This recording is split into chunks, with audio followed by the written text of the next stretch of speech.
Before we get into this video, I have done a live stream on this, but I wasn't able to recover the footage because StreamYards has changed where you have to upgrade or something for it to be recorded. So I'm going to just do a summary of that live stream here. Also, check that you're still subscribed if you have been previously subscribed. I've had a few comments and messages saying, I've been unsubscribed from you, and I can see that in my analytics.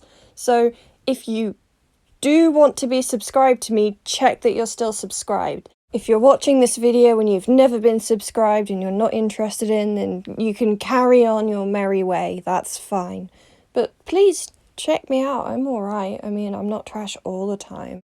OnlyFans recently announced that they would be banning adult content from their site, which is a very controversial decision, considering that's mostly what it's been used for since its conception. I want to dive deeper into this news, what it means for those working in the industry, as well as how we generally treat people from quote-unquote undesirable occupations or jobs that are seen as lesser than.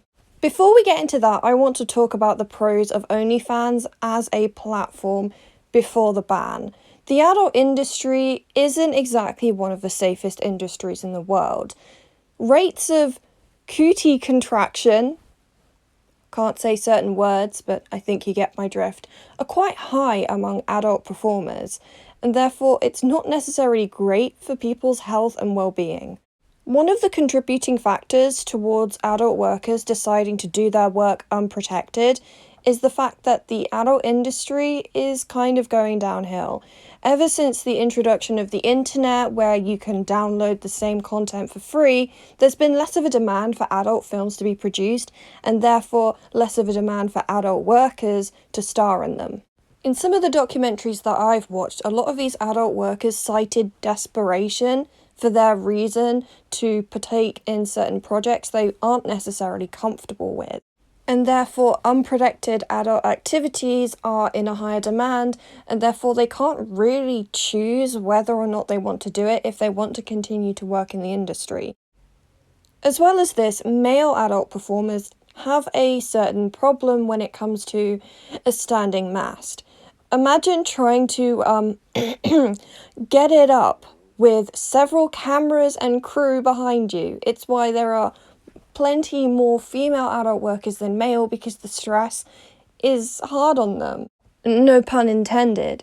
Which is why sites like OnlyFans are a godsend to these people. You can choose when and where you're going to film, how many cameras are going to be on you, and if you engage in activity with other people, you can choose who it's going to be with. Unlike those who work in the traditional adult industry where you turn up to a set and you might have never worked with that person before, and you might not have even met that person before. Because it's online, if you're doing solo work, there's no risk of cootie infection, and if you were to work with somebody else, you could talk through your boundaries when it came to protection. And when it comes to male workers, hell, there should be no stress because you're doing it on your own time. And it's going to be a lot less stressful having people watch you after the fact than having to deal with trying to perform with so many people already watching you. I think it's definitely a problem that we need to address within the adult industry as a whole, keeping people safe and happy. Again, which is why OnlyFans was such a good alternative, but now they're turning people away. I do want to state that it is up to OnlyFans what type of content they have on their website. The problem herein is that OnlyFans never before had a policy against this type of stuff. If it were YouTube, which has always had a policy against adult content, it would be a completely different story.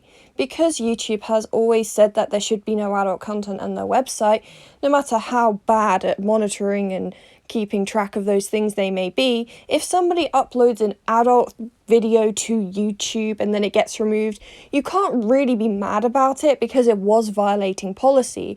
Whereas OnlyFans has always up till now allowed that kind of thing, which is where the animosity comes from.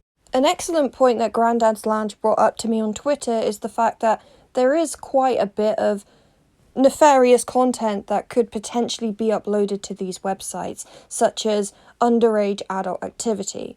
However, I don't think that's necessarily a good reason to remove adult content entirely. The same concern was cited when Tumblr decided to get rid of their not safe for work content, and it only made the problem worse, leaving things untagged that can just pop up on your timeline without any warning. The article that was sent to me, I read through, and I can definitely see a problem there. There were underage people using fake identification when verifying their ages. I think in order to resolve this, there should be a more thorough vetting of the creators. And quite honestly, it's actually up to the parents and guardians of these underage people to monitor their online activities. OnlyFans, while culpable by allowing this type of content to be on their site, is actually a much bigger problem of child exploitation. Perhaps some parents are coercing their children into this behaviour because they can see the benefit in monetarily gaining from them. This is a much wider spread issue than people would like to think about, particularly prevalent in impoverished countries or countries without a welfare system or without a working welfare system, such as the Philippines, Nepal, and Indonesia. So while some children may be faking IDs and stealing their relatives' IDs, if they come from a certain background, their parents could be forcing them into this, a much wider issue. In a recent documentary I watched, volunteer workers in Nepal confirmed that children can be bought and sold for as little as $2.50 or $5 for foreigners. Having this online is slightly better because then one could verify the ages of the people, and if those have produced counterfeit age verification, they can somewhat be tracked down and the parents can be prosecuted. But this is a massive, widespread cycle that starts in poverty and ends with children being hurt. The failure of OnlyFans in this regard does make me extremely angry. It should have been much more thoroughly investigated in regards to creators' ages. This should be something that all adult sites should strive to do. OnlyFans should be held accountable for not having the proper procedures in place to correctly identify people's ages. Parents should be held accountable for either not monitoring their child's online activity or for even coercing them into this activity. But removing adult content from the site entirely does not solve the problem. In fact, it could even make it worse. Things will go untagged and people will move away and do it secretly and in private, in a way in where it cannot be tracked. Of course, I'm not saying that it's absolutely a-okay and much better for children to be hurt in this way rather than a different way. What I am saying is that taking away adult content isn't going to solve the problem and only punishes people who weren't doing anything wrong. So I've gone through both the benefits and the problems of OnlyFans, but now I want to talk about the response to this and how we treat people from quote-unquote undesirable occupations. And this goes for a wide range of industries, from adult workers to fast food workers to those in the beauty industry. How we seem to disregard these people because they don't have jobs that we value. People say to these workers that they need to get a real job, something that is actually beneficial and something that they're actually doing to be productive in society. These jobs are just not good jobs and they shouldn't be doing them. Which is contradictory because these jobs exist because of supply and demand. The reason that these jobs are available is because society demands them. And I don't like the way that some people will degrade workers when they are providing a service they demand. People make assumptions about these workers, thinking they're not intelligent enough or they didn't have what it takes to go and get a real job. They must be in the adult industry or fast food or in beauty because they just aren't smart enough. And these same people will go and watch adult content to get off to, or they'll want to order a McDonald's at 4 a.m, or they'll want to go and get their hair cut. Never mind the fact that if these workers that you degrade didn't exist, you wouldn't be able to do those things. The amount of people who were demanding to get haircuts during lockdown probably at some point in their life has looked down on somebody who went to beauty school. The fact is, some of these people may be working there temporarily. They may be saving up for higher education or paying off student loans.